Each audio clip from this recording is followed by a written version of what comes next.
তো অরিজিনাল নাম রফিকুল। তা তুমি বাংলাদেশ থেকে এসছো কবে? 2 মাস।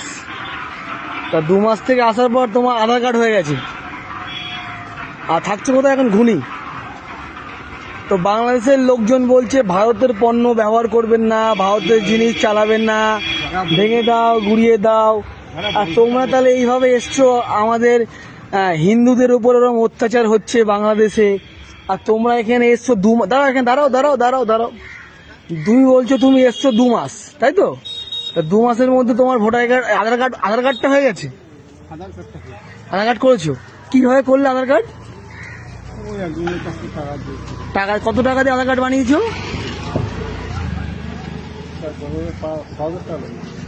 6,000 টাকা দিয়ে। আর এখানে এসছো কতদিন হলো? 2 মাস। তা তোমাদের বাংলাদেশের লোকজন বলছে ইন্ডিয়ার জিনিস ব্যবহার করবো না, ইন্ডিয়াকে ভেঙে দাও, জ্বালিয়ে দাও, পুড়িয়ে দাও। তোমার তুমি এসছো কি ভিসা নিয়ে? তোমার ভিসা আছে?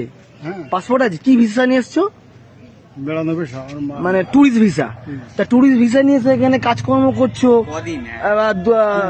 3 মাসের ট্যুরিস্ট ভিসা তো নিয়ে সেখানে কাজকর্ম করছো, আধার কার্ডটা করলে কি করে? তুমি তো এই দেশের লোকই নও, তা আধার কার্ড করলে কেন? কোন রকম কোনো সমস্যা হয় তাই। আচ্ছা মুশকিল, তুমি তো এসছো ট্যুরিস্ট ভিসা নিয়ে ঘুরতে, তাহলে এরকম করছো কেন? কোনো সমস্যা হয় কিনা। তাহলে আবার যাবে কবে বাংলাদেশ? আরে 1 মাস। তাহলে আধার কার্ড করলে কেন? 28 দিন। তাহলে আধার কার্ড করলে কেন? আধার কার্ড করছি। আর তোমার নাম? রফিকুল। ঠিক আছে।